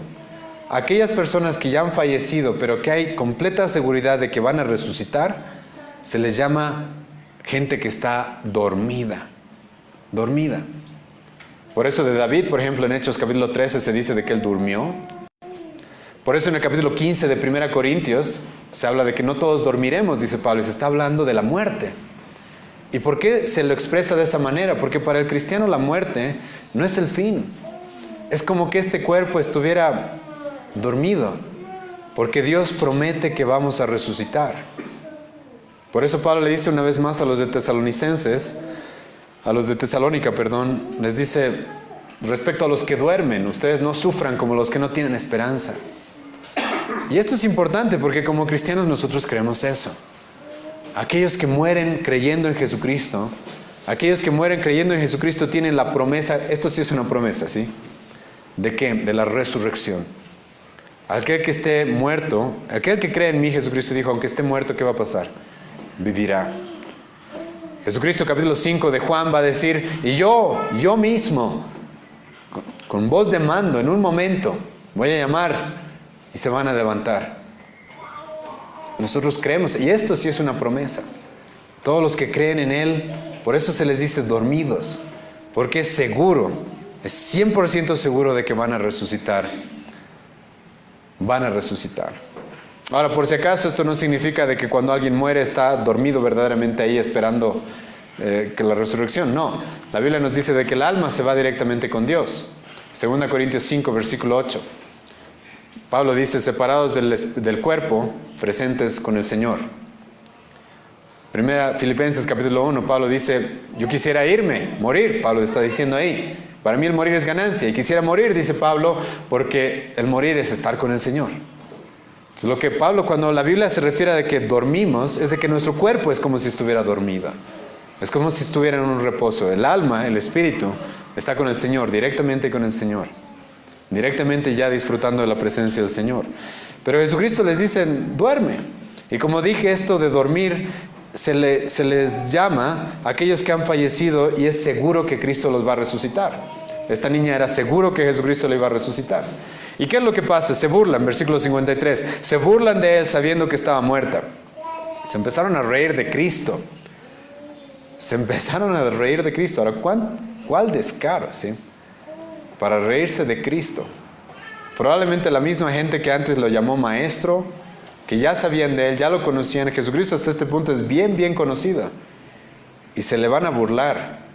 Entonces en este pasaje sí encontramos el contraste entre gente que sí conoce quién es Cristo y sabe quién es Él y qué es lo que Él puede hacer, y esta gente que no, que son simples curiosos o metidos entre la multitud, los cuales no saben realmente quién es Cristo, porque se le van a burlar, y dice, se burlaban de Él sabiendo que estaba muerta. Es aquí donde los otros evangelios también nos dicen de que Jesucristo les dijo que salgan. O sea, sacó a toda esta gente burlona. Toda esta gente que se estaba riendo de él, los sacó del lugar. Y se quedó solamente, como dijimos, con 5 personas. Pedro, Jacobo, Juan y los padres de la niña. Y entonces, ¿qué es lo que Jesucristo hizo? Versículo 54. Mas él tomándola de la mano, como diciendo, diciendo, muchacha, levántala. Jesucristo la tocó. Y como dije eso en las leyes ceremoniales, era estar impuro. Está bien, porque adivinen quién iba a tomar todas nuestras impurezas. Cristo. Esto es un adelanto. Él iba a tomar todas nuestras impurezas, toda nuestra inmundicia. Entonces Él estuvo dispuesto a tocar a esta niña muerta, como también va a estar dispuesto, y ya hemos visto, Jesucristo estar dispuesto a tocar un leproso, a compartir con pecadores, a compartir con gente que era ceremonialmente impura. Jesucristo no tiene problema porque Él vino para eso específicamente, para tomar nuestras impurezas, tomar nuestra inmundicia. Y entonces Él la toma de la mano y clama diciendo, muchacha, levántate. Marcos nos presenta el idioma original. Marcos presenta como 5 veces cosas que Jesucristo dijo en su idioma original, el arameo. El arameo era el idioma que normalmente se hablaba en esa época. Y conocemos que es Talita Cum. No sé por qué la Reina Valera le pone Kumi, porque no hay la tal Kumi. Es Talita Cum. ¿Y qué significa eso? Por si acaso, hermanos, no es un conjuro. No es como abracadabra. Sino esto es bien interesante, porque Jesucristo está utilizando una frase que utilizaba todas las mamás en aquella época para despertar a sus hijos. Si te levantabas en la mañana para ir al colegio, o no había colegios en aquella época, y tu mamá te gritaba, Talita Kumi, Talita Cum. Era una frase común y corriente, que cualquier madre hubiera utilizado para despertar a su hijo. Y Jesucristo utiliza esa frase común y corriente, y le dice Talita Cum, y entonces ¿qué pasa? Inmediatamente, versículo 55, entonces su espíritu volvió, e inmediatamente se levantó, y él mandó que se le diese de comer. Los otros evangelios nos dicen de que inmediatamente las niñas ya se paró y estaba ya caminando. En nuestro evangelio nos dice que se le dio de comer, o sea, no es un espíritu, es realmente el cuerpo. Volvió a la vida. El espíritu volvió a este cuerpo y volvió a la vida. Y entonces resulta que este pasaje una vez más termina con algo que ya hemos visto. Y sus padres estaban atónitos. La palabra atónitos literal significa alguien que está fuera de sí por el temor. Alguien que está fuera de sus sentidos. O sea, no entiende qué es lo que ha pasado y está con un temor profundo. Ahora, una vez más, no deberían estar estos padres más bien diciéndole a los flautistas, cambien esas melodías, fiesta. Están con temor. ¿Por qué están con temor? Porque están enfrente de alguien que saben que no es solamente un maestro, no solamente es un profeta, no solamente es un ser humano, no es un carpintero más, no es un judío más, están en presencia de Dios mismo. Si hay algo que los judíos sabían y que Jairo tenía que haber sabido, es de que solamente hay uno que da vida y que mata.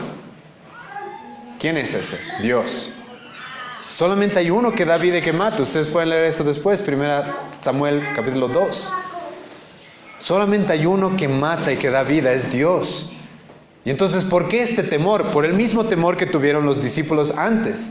Porque están están en la presencia del Creador. Están en presencia de aquel que es la fuente de la vida. Están en presencia del Creador del universo. Y entonces se quedaron completamente atónitos. No empezaron a festejar de golpe, sino que el miedo probablemente los consumió. Ya hemos visto eso varias veces. Capítulo 5 de Lucas, Pedro, después de la pesca milagrosa, le dice a Cristo: apártate de mí, soy pecador, no quiero que te acerques. Hemos visto una vez más, la semana pasada, a los demonios, con completo temor hacia Cristo, rogándole con un pánico de que no los envíe al abismo, porque los demonios sabían que Él es el Hijo del Altísimo.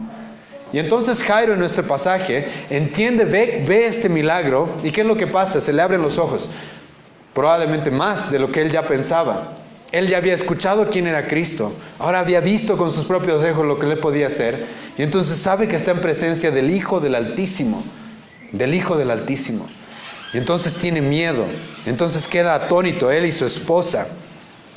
Y ahora, ¿qué es lo que hace Cristo acá? Es muy interesante lo que hace Cristo en el versículo 56.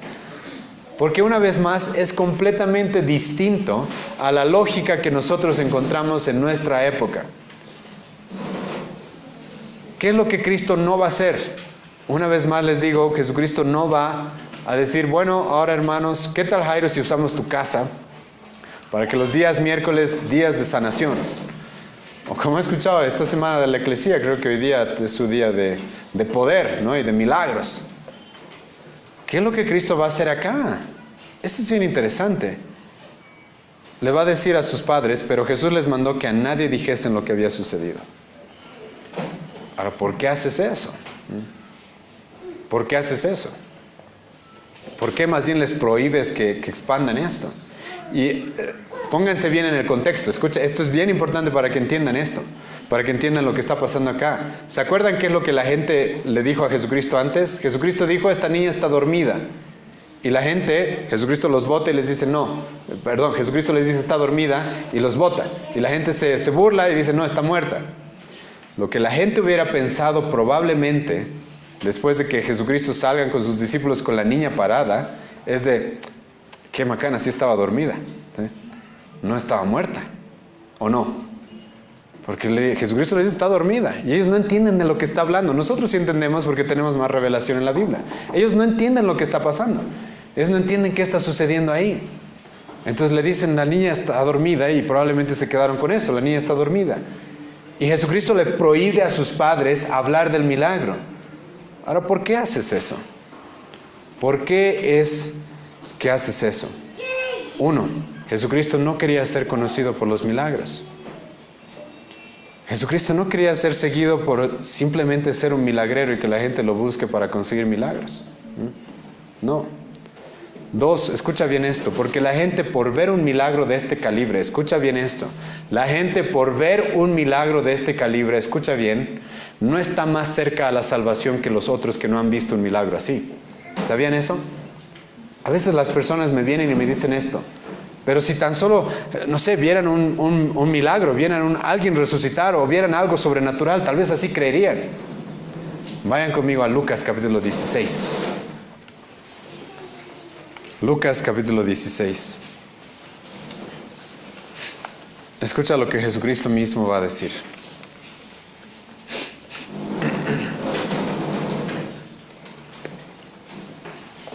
Vamos a leer desde el versículo 24 en adelante, ¿sí? Pero déjenme darles el contexto. Dos personas en este pasaje: el rico y Lázaro, ¿sí? El rico muere y por si acaso no se va al infierno porque era rico, ¿ya? Vamos a hablar de eso en unos meses cuando nos toque esto.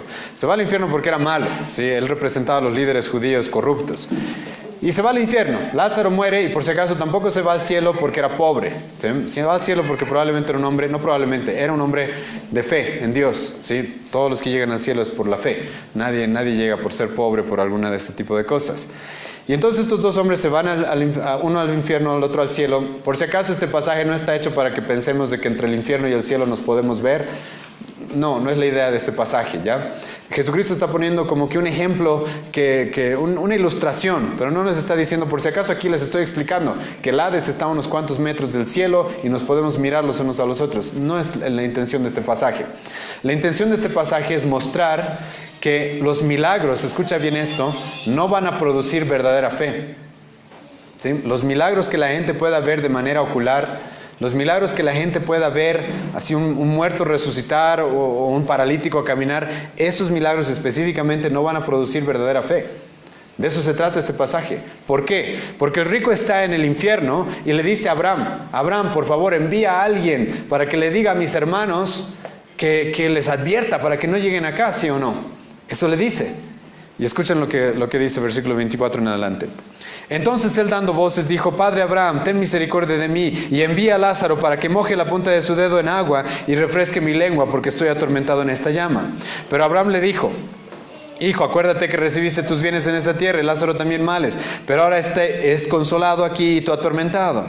Además de todo esto, un gran cisma está puesto entre nosotros y vosotros, de manera que los que quisieren pasar de aquí a vosotros no pueden ni de allá pasar acá. Entonces le dijo, te ruego pues, Padre, que le envíes a la casa de mi padre, porque tengo 5 hermanos, para que les testifique, a fin de que no vengan ellos también a este lugar. Escucha lo que está pidiendo el rico. Está pidiendo que alguien vuelva de los muertos. Y así, dice el rico, así van a creer. Dejen, hermanos, de seguir a esas personas que dicen, he vuelto del cielo, he vuelto del infierno, ¿sí? Es lo mismo que está pidiendo aquí el rico. Que alguien venga del cielo, que alguien resucite entre los muertos. Y entonces mis hermanos, mi familia van a creer. Escucha qué va a responder más adelante. Entonces le dice, te ruego, Padre, que envíes a la casa de mi padre, porque tengo 5 hermanos para que testifiquen a fin de que no vengan ellos acá. Versículo 29. Abraham le dijo, escucha bien esto, a Moisés y a los profetas tienen, óiganlos. ¿Qué le está diciendo? Este es el propósito de esta parábola, por si acaso. ¿Qué le está diciendo ahí a Abraham? Jesucristo está usando a Abraham como un ejemplo. Y Jesucristo mismo está diciendo, ¿tú quieres que alguien resucite entre los muertos para que crean? Yo quiero que presten atención a mi palabra. Yo quiero que presten atención a Moisés y a los profetas. Yo quiero que crean en lo que ya está escrito. Eso es lo que está diciendo Cristo. Escucha la respuesta. Versículo 29, y Abraham le dijo, Moisés y a los profetas tienen, óiganlos. Versículo 30, él entonces dijo, no, Padre Abraham, pero si alguno fuere a ellos de entre los muertos se arrepentirá. ¿Se dan cuenta? Si alguien resucita entre los muertos, al ver ese milagro, entonces sí van a querer. ¿Cuánta gente piensa eso en nuestra época? De que por ver milagros la gente va a querer a Cristo. No, por ver milagros, ¿sabes qué es lo que la gente quiere? Más milagros. No específicamente a Cristo. Y entonces este rico le dice, no, tiene que resucitar a alguien. Ahora escucha el versículo 31. Mas Abraham le dijo, y esto es Jesucristo mismo, si no oyen a Moisés y a los profetas, o sea, si no escuchas la palabra, si no escuchas y pones tu atención en la palabra, escucha, tampoco se persuadirán aunque alguno se levante de entre los muertos. O sea, tú vas a venir y adivinen qué va a hacer Jesucristo después de esto. Va a ir y va a resucitar a Lázaro. ¿Y qué van a hacer los judíos después de enterarse de que Jesucristo resucitó a Lázaro? No solamente van a querer matar a Cristo, sino también van a querer matar otra vez a Lázaro. ¿Han leído Juan 11? Eso va a pasar. Los judíos se van a enterar. Cristo ha resucitado a Lázaro, ¿ahora qué hacemos? Los mataremos a los dos. ¿Sí? No sirvió. Adivinen quién va a resucitar después. Cristo mismo. Cristo mismo va a resucitar. ¿Y qué va a pasar con esos judíos que no quieren prestar atención a la palabra, a lo que los profetas Moisés dijeron? Van a seguir incrédulos. Es más, van a engañar, dice Mateo. Van a inventarse, van a pagar a los soldados para que digan que se robaron el cuerpo. Ellos saben que Cristo ha resucitado y aún así no quieren. Y es más, la gran persecución que van a tener muchos de los discípulos en el libro de Hechos es por predicar la resurrección. Es porque predicaban que Cristo ha resucitado. Y eso los judíos no estaban dispuestos a aceptar, aunque ellos sabían que era verdad. Ahora escucha lo que dice nuestro pasaje. Dice, aunque vean un muerto resucitar, no van a creer. No van a creer. Si no prestan atención a la Biblia, a la palabra, no van a creer. Cristo sabe eso. Por eso le dice a estos padres, no me hagan famoso por esto, ¿sí? No me hagan famoso por esto. No quiero que vayan y expandan esto. Lamentablemente no le van a hacer caso como normalmente hacía la gente en su época. Y el libro de Marcos, si no me equivoco, nos dice de que después de esto la fama de Jesucristo aumentó mucho más. Pero Jesucristo les dice, no le digan a nadie. ¿Sí? Yo no quiero ser seguido porque soy un milagrero. Si Jesucristo quiere ser seguido es porque Él es el Dios hecho hombre. Y lo está comprobando. El propósito de estos pasajes que estamos viendo en Lucas es comprobar de que Él es el Dios hecho hombre. No es como la Virgen, no es como Mahoma, no es como nadie más en este mundo. Él es Dios mismo hecho hombre. Ese es el propósito de estos pasajes. Y si Cristo quiere ser seguido por algo, es por gente que entienda que Él fue Dios mismo, que se hizo hombre y lo está comprobando con estos milagros. Y nos acerquemos a Él, ¿por qué? Porque Él ha muerto por nuestros pecados. Porque Él ha venido a pagar lo que nosotros no podemos pagar. Él ha venido a cumplir lo que nosotros no podemos cumplir. Y Él nos libra de la ira venidera. Es por eso que nos acercamos a Él, ¿sí o no? Es por eso que nos acercamos a Él. Y Jesucristo no quiere que la gente se acerque a Él específicamente porque resucitó a alguien de entre los muertos. Este tipo de pasajes han sido escritos para nosotros, ¿sí? Para que nosotros los veamos y digamos, wow, Cristo realmente era Dios. Como les dije, Teófilo hubiera dicho eso. Cristo realmente era Dios. Este pasaje no está hecho para que ahora Teófilo vaya y diga, bueno, ya sé qué tenemos que hacer para resucitar a los niños muertos. No. Sino para realmente que su fe, ya sea que Teófilo sea cristiano o no era, podemos debatirlo, su fe o se fortalezca o este hombre entienda realmente este es el Hijo de Dios. Y entonces continúe leyendo el Evangelio de Lucas y llegue al punto del clímax del Evangelio en el cual Cristo muere. Y entonces vea y diga, wow, este hombre que hizo semejantes cosas, este hombre que tiene poder por encima de la muerte, este hombre que es Dios mismo, ¿ha muerto por nosotros? ¿Ha muerto por mí? Y luego se tope con la resurrección, ya resucitado. Entonces, si luego nos topamos con las epístolas que nos mandan y la predicación de los apóstoles en el libro de Hechos, que los apóstoles, el mensaje es crean en Él, crean. ¿Se entiende? Ese es el propósito de este pasaje, de los pasajes que hemos estado viendo estas semanas. Identificar claramente quién es Cristo para que nosotros tengamos seguridad de en quién creemos. De en quién creemos. Solo para terminar, un detalle más. ¿Nosotros creemos en alguien que tiene poder sobre la muerte? Sí. ¿Eso significa que va a resucitar a todos los que mueren ahora acá? No. Pero como ya dije antes, Cristo sí promete de que todos los que crean en Él estamos dirigidos hacia una vida eterna, en la cual ya no va a haber muerte. Y solamente alguien, escucha, no sé por qué la gente cree este tipo de cosas de los musulmanes y de otras religiones. Porque Mahoma, adivinen a cuántas personas resucitó, a nadie. Adivinen dónde está Mahoma ahora, pudriéndose 5 metros bajo la tierra, probablemente. Cristo no.